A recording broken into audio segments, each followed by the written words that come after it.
আসসালামু আলাইকুম রহমতুল্লাহি ওয়া বারাকাতুহু। সম্মানিত শ্রমিকবৃন্দ, আপনারা জানেন যে আমরা সিলেট কেন্দ্রীয় কমিটির নির্বাচন আগামী 15 তারিখ। এই উপলক্ষে আমরা শাখা সভাপতি পদ নমিনেশন দিবা এবং নির্বাচন করবা। আপনারা সারা আমরা সভাপতি সকলকে দোয়া করবা এবং আপনারা বিভিন্ন দিক থেকে আপনারা ভোট সংগ্রহ করিয়া আপনারা সহযোগিতা করবো। আমরা সভাপতি সাহেব জেলা আমরা বিজয়ের মালা আগামী 15 তারিখ লইয়া আমরা বিয়ানীবাজার ফিরিয়া আইতাম পারি, বিয়ানীবাজার বাসীর মুখ উজ্জ্বল করতাম পারি ও কামনা করিয়া আপনারা কাছ থেকে আমি দোয়া চাই। আর আসসালামু আলাইকুম, আমার নাম আলতাফ হোসেন।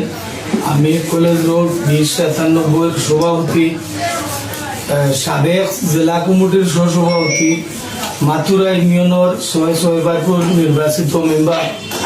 আমরা 2097 জেলা কমিটির আগামী 15 তারিখ নির্বাচন।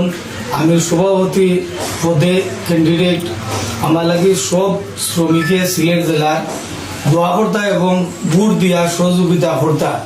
যদি আমি নির্বাচিত হইতাম পারি, আল্লাহর হুকুম থাকে, আমি সব শ্রমিকের যে যেন সমস্যা পড়ব যদি মোরা স্মরণ করে বা যোগাযোগ করে আমার সহযোগিতা আমার হাত বাড়াই থাকবো এবং আমি সহযোগিতা করবো। যদি ফেইলু মারি আর কোনো শ্রমিকে আমার সহযোগিতা চায়, আমি তাকে সহযোগিতা দিতে বাধ্য থাকবো। এই বলে আমার বক্তব্য শেষ করছি। আসসালামু আলাইকুম।